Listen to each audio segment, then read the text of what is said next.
Jake Morrison stood at the front window of his spaceship and looked at something he had never seen before. A huge alien building floated in space like a giant metal flower.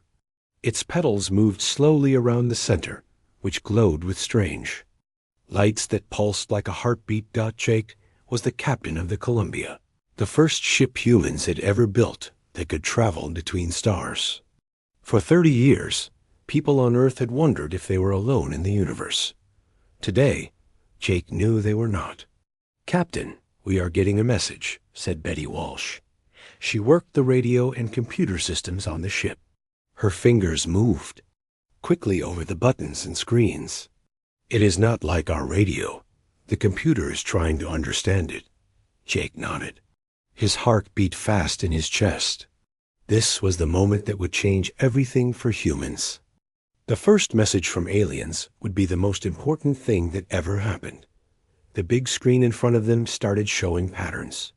Shapes moved and changed in ways that seemed to follow rules. Paul Chun, who helped Jake steer the ship through space, leaned forward in his chair. "Maybe it is math, Captain. Numbers are the same everywhere in the universe."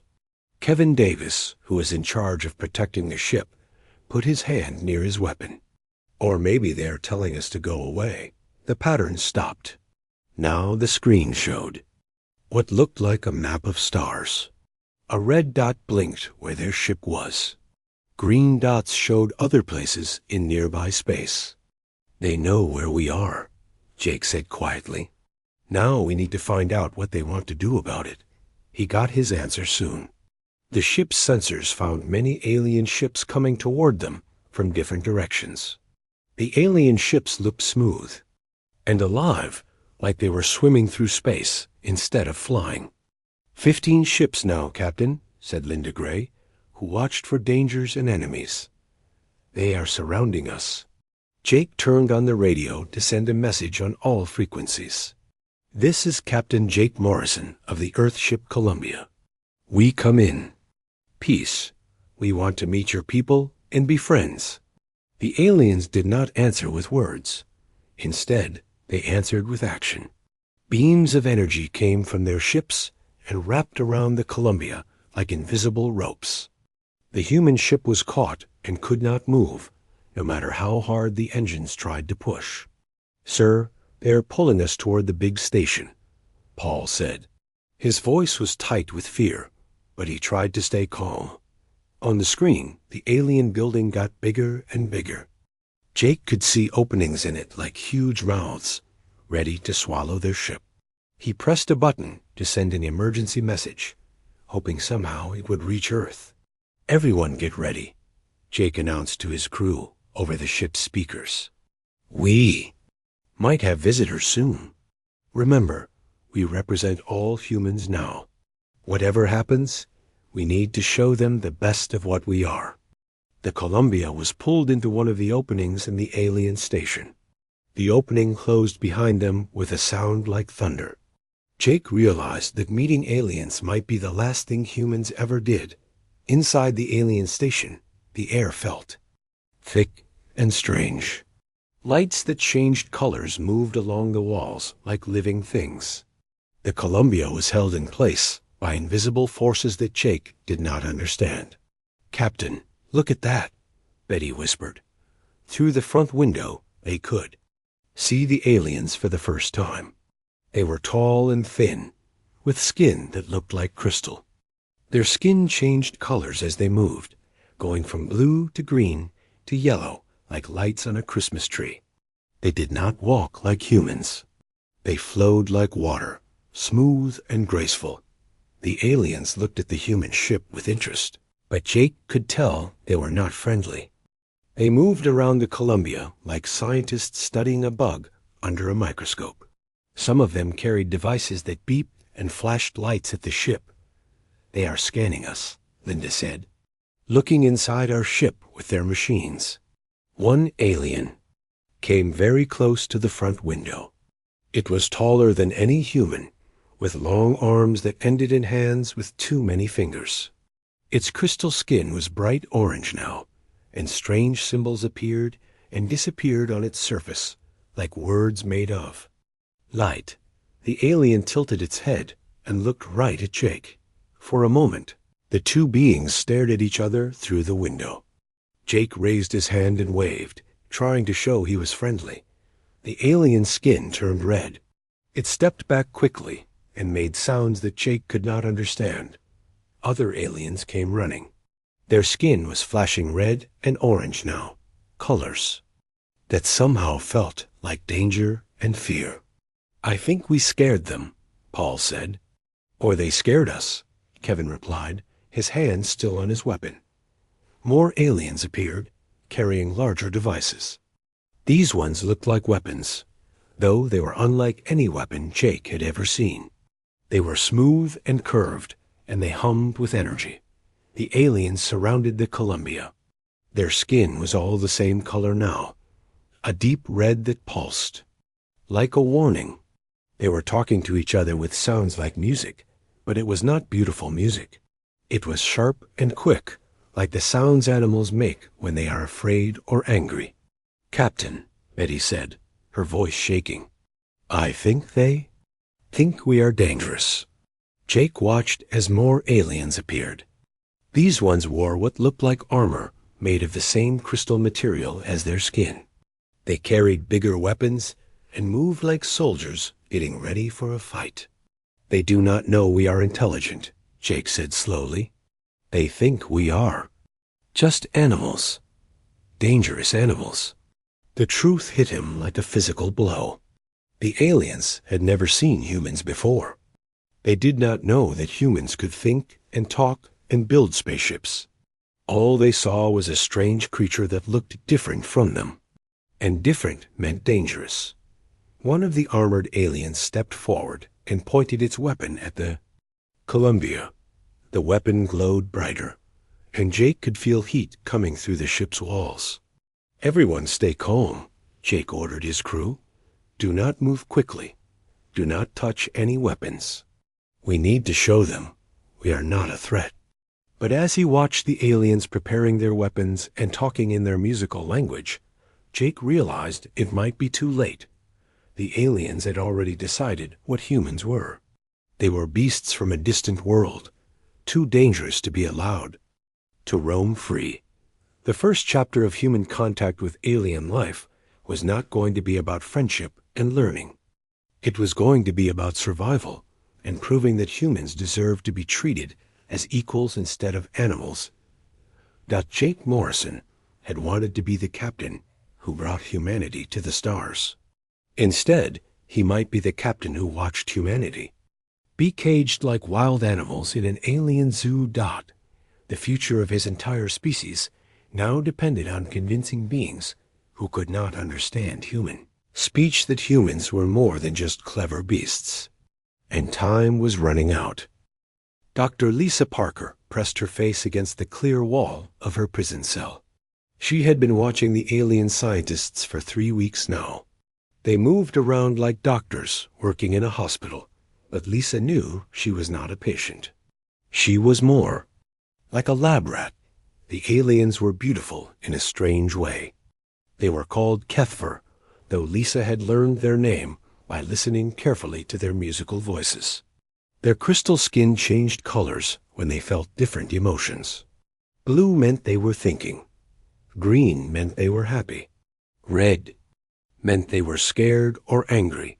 But when they looked at Lisa and the other humans, their skin stayed a cold yellow color. The color meant they thought the humans were interesting, but not important, like watching fish in a tank. "They are doing it again," said Ryan Brooks from the cell next to hers. He pointed at a group of Kethver scientists who were setting up strange machines. "This is the 4th time today they have tested how fast we can move our hands. Yesterday, they gave us colored blocks to put in order, like we were children playing with toys." Lisa nodded sadly. She had tried everything to show the aliens that humans were smart. She drew math problems in the dirt on her cell floor. She tried to copy their musical language. She even scratched pictures on the walls to show them about Earth and human cities. The aliens watched everything she did. They wrote notes on their glowing tablets. But they looked at her the same way a human scientist might look at a dolphin doing tricks. Interested, but not surprised. They thought humans were just clever animals. Captain Morrison was in the biggest cell in the center of the room. Lisa could see that the weight of being responsible for his crew was crushing him. Every day, he tried to talk to the alien guards. He spoke slowly and clearly. He used his hands to make gestures. He drew pictures in the air. The aliens would watch for a few minutes. They would make notes. Then they would walk away like they were bored. The worst part, Morrison said during one of their quiet conversations, is that they are not mean to us. They give us food. They keep our cells clean. They make sure we are healthy. They treat us exactly like valuable animals in a zoo. Lisa understood what he meant. The aliens were not evil. They were not trying to hurt humans. They simply did not believe that humans were intelligent enough to be their equals. To them, humans were interesting creatures that might be smart like dolphins or monkeys, but not truly intelligent like themselves. The change came when Dr. Tony Miller finally broke down. Tony was the ship's engineer, and he had always been good at staying calm under pressure. But 3 weeks of being treated like an animal was too much for him. Tony started shouting and hitting the walls of his cell with his fists. "Let me out. I am not an animal. Can you hear me? I am a person." The alien guards came running immediately. But they did not come with weapons to hurt Tony. They came with devices that would make him sleep, like a vet coming to calm down a frightened animal. Before they could use their sleep machines, Tony reached through the slot where they put his food. He grabbed one of the guards by the arm. The guard's crystal skin immediately turned bright red. Then it changed to orange and started flashing like a warning light. Other aliens ran to help, and their skin was flashing the same colors. Tony let go of the guard and stepped back, shocked by what he had done. But it was too late. The aliens now had proof that humans were dangerous. Lisa had been learning to read their skin colors, and she knew what red and orange meant. Fear, danger, threat. The aliens were now absolutely sure that humans were savage beasts who could not control themselves. Within hours, everything changed. The aliens put stronger barriers around the human cells. They stationed armed guards outside the prison area all the time. The scientists who came to study the humans now wore protective armor. "They think we are dangerous animals now," Lisa whispered to Ryan that night. "Smart enough to be studied, but too wild to be trusted. Can you blame them?" Ryan replied bitterly. "Tony just attacked one of them. If some alien grabbed one of our scientists, what would we think?" "We would want to understand why it happened," Lisa said. "We would try to talk to them and figure out what was wrong. But look at them now. They are not even trying to communicate with us anymore." Through the window that let them see into the alien laboratory, they could watch the Kethver scientists discussing the humans. Their skin patterns were agitated and fearful. One alien pointed at the human cells with what could only be discussed. The aliens were having meetings about what to do with the humans. Lisa could not understand their musical language, but their body movements and skin colors told her everything she needed to know. Some aliens wanted to send the humans back to Earth. Others thought humans were too dangerous to be allowed to go free. A few seemed to think humans should be studied more to understand how dangerous they really were. Captain Morrison's voice carried across the prison area, quiet but determined. "We have to find a way to show them who we really are. Not just our anger or our fear, but our ability to think, to care about others, to learn and grow." But as the days passed, it became clear that the aliens had made up their minds about humanity. The humans were dangerous creatures that might be somewhat intelligent, but they were too emotionally unstable and physically aggressive to be trusted with advanced technology or membership in galactic civilization Dr. Lisa Parker lay on her cell floor that night, staring up at the ceiling that glowed with soft alien light. She thought about Earth, about the billions of humans who had no idea that their entire species had just been judged and found wanting by beings from the stars. The tragedy was that both humans and aliens were partly right and partly wrong about each other. The aliens were right. The humans could be dangerous when frightened or angry. But they were wrong about human intelligence and capacity for growth. The humans were right that they deserved to be treated as equals. But they were wrong to think that the aliens would automatically recognize their intelligence just because humans knew they were intelligent. In the gap between these partial truths, the future of human relations with the galaxy hung in the balance, and time was running out for both species to bridge the misunderstanding before it became permanent. Lisa closed her eyes and tried to think of a way to prove to the aliens that humans were more than just clever, dangerous animals. But every idea she had seemed impossible when the aliens refused to even try to communicate with them anymore. Tomorrow would bring more tests, more observations, more proof to the aliens that humans were exactly what they thought they were. Unless somehow someone found a way to break through the wall of fear and misunderstanding that separated two intelligent species who should have been friends. Zaraka had always been different from other Kethver.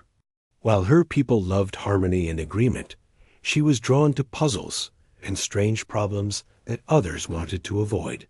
This difference had made her the youngest language expert in the Galactic Council, someone who specialized in understanding how new species communicated. It was also why she found herself assigned to study the human creatures, even though everyone said they were dangerous. "Your skin shows confusion," said Elder Mothter, her boss, as Zaraka looked at the human behavior reports for the 100th time. "Perhaps you should ask to study a different species, something less troubling."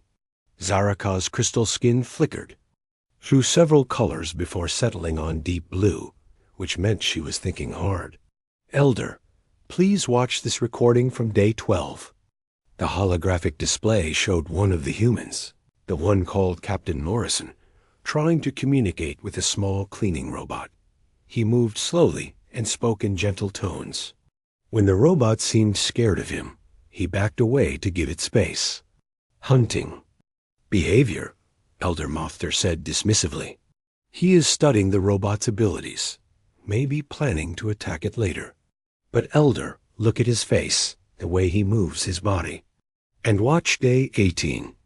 The hologram changed to show Morrison sharing his food with another human who looked sick. This is caring behavior, not hunting." Elder Mothter's skin shifted to irritated yellow. "Zaraka, your interest in these creatures is becoming worrying. They are dangerous beasts with simple social behaviors. The attack on researcher Velther proved they are savage." But Zaraka could not stop thinking about the humans. There was something in the way they acted that did not match what everyone said about them. She began spending extra time watching them, noting patterns that others missed. The breakthrough came when she noticed the human called Dr. Lisa Parker making marks in the dirt on her cell floor. They were not random scratches, but careful patterns. Mathematical sequences, geometric shapes, and what looked like simple star maps. Zaraka made a decision that could ruin her career. She accessed the cell's lighting controls and began making the lights respond to the human's drawings. When Dr. Parker drew a circle, Zaraka would make the lights flash once. For a square, 2 flashes. For a triangle, 3 flashes. The response was immediate and exciting. The human woman's eyes went wide, and she began drawing frantically. More shapes, more patterns, increasingly complex mathematical ideas. And Zaraka responded to each one, creating the first real communication between human and alien. Dr. Alex Turner, the ship's physicist, quickly understood what was happening and joined the communication attempt. Together, The two humans began teaching Zaraka about human mathematics, physics, and basic language ideas. It was slow, careful work. Zaraka had to be careful not to be discovered, doing her experiments only during shift changes when the other researchers were away. But gradually, a simple but working communication system developed.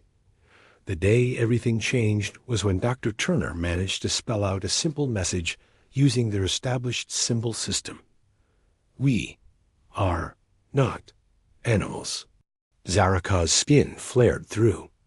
Every color possible, an expression of shock so intense that other Kethver across the station would have felt it if they had been close enough. She had been communicating with a truly intelligent species, one that had been classified as dangerous beasts. But when she tried to share her discovery with her colleagues, they did not believe her. The creatures have learned to manipulate you, Elder Mothter said firmly. This is exactly the kind of clever behavior we expected from dangerous predators. They are using your emotions against you. But Elder, they have shown understanding of complex mathematical ideas, abstract thinking, even attempts to create language, trained responses, another researcher interrupted. We have seen similar behavior in domesticated Relinak pets. Intelligence copying, designed to make caretakers want to protect them. Zaraka realized with growing horror that her own people's certainty was making them blind to the truth. The humans were not just intelligent. They were desperately trying to prove their intelligence to a scientific community that had already decided what they were. She made another decision that would have serious consequences for her career, but could change everything for both species. She began teaching the humans about Kethver culture, biology, and most importantly, their communication methods. Through their simple light-based system, she explained how Kethver communicated through skin colors and musical tones. She taught them what different colors meant: blue for thinking, green for happiness, red for fear or anger, yellow for interest, purple for confusion. She also taught them about Kethver society, how decisions were made through harmonic consensus, where everyone sang together until they reached agreement, how emotions were shared through skin patterns that could be seen from far away, how the Kethver valued calmness and emotional control. Above almost everything else, the humans were quick learners. Dr. Turner began creating mathematical models of Kethver harmonic communication. Dr. Parker started developing ways to mimic some of their simpler skin patterns using reflected light. Captain Morrison worked on understanding Kethver social structures and decision-making processes. But the more they learned, the more they understood how impossible their situation was. The Kethver valued emotional control and peaceful behavior above all else. The incident with Dr. Miller grabbing the guard had confirmed every fear they had about human emotional instability. We need to show them that humans can be calm and controlled, Morrison said during one of their communication sessions with Zaraka. But how can we do that when we are trapped in cages? Zaraka had been thinking the same thing. Her people would never accept the humans as equals based on intelligence alone. They needed to see that humans could control their emotions and act peacefully, even under stress.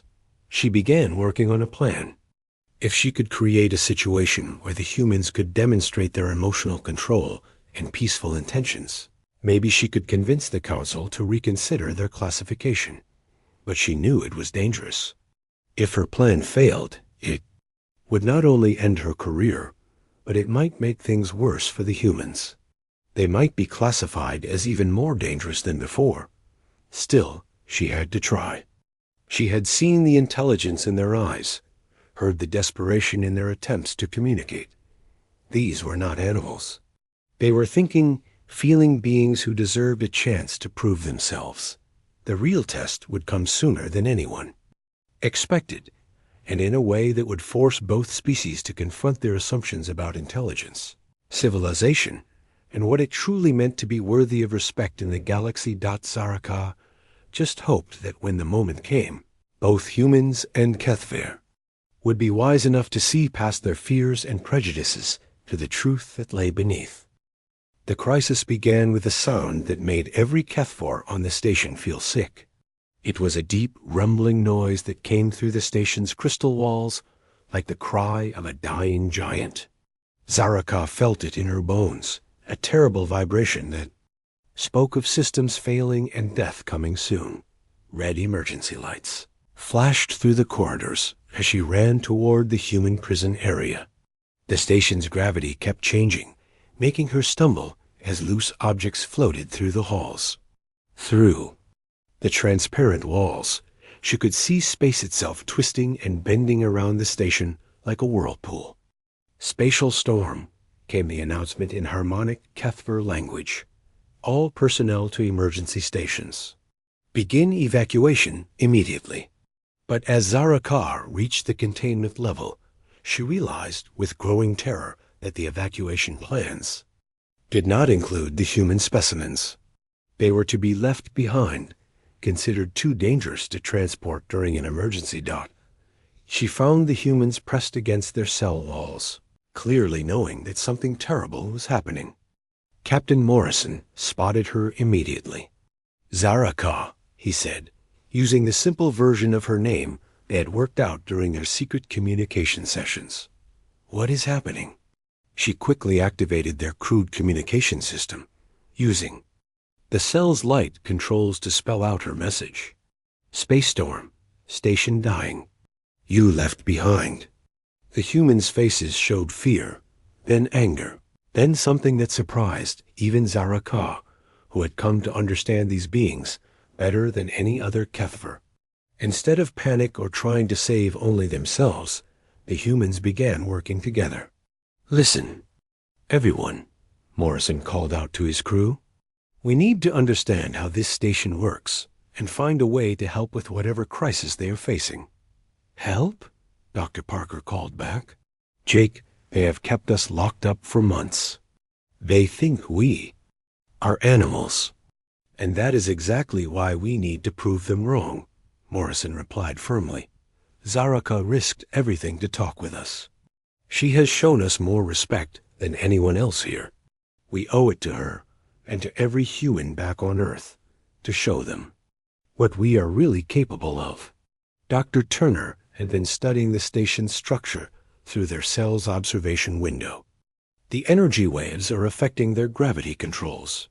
If those fail completely, the station will be torn apart by space forces." Engineer Bobby Smith looked up from where he had been examining their cell's power systems. "I think I can overload our prison barriers. The power feedback might damage some systems, but if we are all going to die anyway—" "Do it," Morrison ordered. What followed was teamwork that would have impressed any military commander. Smith overloaded the containment systems, creating enough electrical interference to shut down the barriers. The humans broke free, not with savage violence, but with careful precision and clear purpose. They found the research station in chaos. Kethvo researchers and staff ran through the corridors toward escape pods, their skin flashing panicked colors. The station's structure groaned and shook as the spatial storm's effects got stronger. But instead of joining the evacuation, the humans split into teams. Morrison and Dr. Parker headed for the command center, where they found Elder Mothter struggling with failing control systems. Sparks flew from damaged panels, and the air smelled of burning circuits. "You should not be here," Mothter stated, his skin cycling through colors of fear and confusion. "You are contained specimens." "We are engineers and scientists," Morrison replied, his voice calm despite the crisis. "And right now, we are the only extra help you have." Dr. Parker was already looking at the gravity control systems. "Your harmonic controls are fighting against the space distortion instead of working with it. You need to change your frequency to match the storm's pattern." Her hands moved over the alien controls with surprising skill. She had learned much during her weeks of observation. "Here, let me show you." Meanwhile, Dr. Turner and Commander Brooks had found their way to the station's power core, where Kethver technicians were failing to keep their exotic matter reactor from exploding. "The magnetic containers are collapsing," Turner observed, his training allowing him to understand the basic physics, despite the alien technology.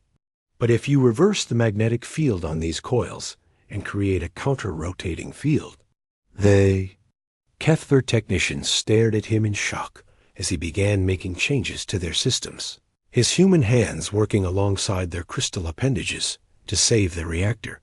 Throughout the station, humans were proving themselves not as savage beasts, but as intelligent beings capable of understanding, adapting, and helping under extreme pressure. The most important moment came when young Officer Kate Williams found herself alone with 3 Kethver children who had been separated from their families during the evacuation.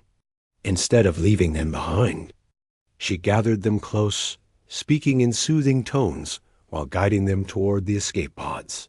One of the children, frightened and hurt, could barely move. Kate did not hesitate. She lifted the alien child in her arms, carrying them to safety despite the danger to herself. The child's skin glowed soft blue with trust and gratitude. It was this scene that Elder Mothter witnessed as he and Morrison worked together to stabilize the station's systems. A human, one of the supposedly savage beasts, risking her life to save Kethver children she had never met before. "I do not understand," Mothter said, his skin showing the deep purple of complete confusion. "Your species classification indicates aggressive behavior, lack of care for other species, primitive emotional responses." Morrison looked up from the control panel they were sharing. "Maybe your classification was wrong. Maybe you never really tried to understand us." The crisis reached its peak as the spatial storm threatened to tear the station apart completely. But working together, humans and Kethvar managed to stabilize the systems, adapt to the distortion, and guide the station to safety. As the immediate danger passed, Elder Mothter found himself face to face with Captain Morrison in the command center. Around them, human and Kethver personnel worked side by side, no longer as guards and prisoners, but as colleagues who had faced disaster together. "I owe you an apology," Mothter said, his skin showing the silver patterns of deep respect. "We judged your species based on fear and misunderstanding. You have shown intelligence, compassion, and courage that surpasses many established galactic civilizations." Morrison held out his hand in the human gesture of friendship. "Maybe we can start over. I am Captain Jake Morrison, representing the planet Earth and the human species. We would like to apply for membership in the Galactic Council." Mothter looked at the offered hand for a moment, then reached out with his own crystalline appendage to complete the handshake. His skin flowed through colors of joy, respect, and hope. "I believe," he said, "that application will be approved." 3 months later, the first human ambassador stood before the Galactic Council, no longer as a specimen to be studied, but as a representative of Earth's billions of humans. The species that had once been classified as dangerous beasts were welcomed into the galactic community, not despite their differences, but because of the unique perspectives and abilities those differences brought. And in a place of honor on the Council Station, a memorial was installed, with words written in both human languages and harmonic Kethver. "They called us beasts until we spoke up. Now we speak as one voice among many in the chorus of galactic civilization. The age of human isolation was over. The age of humanity among the stars had begun."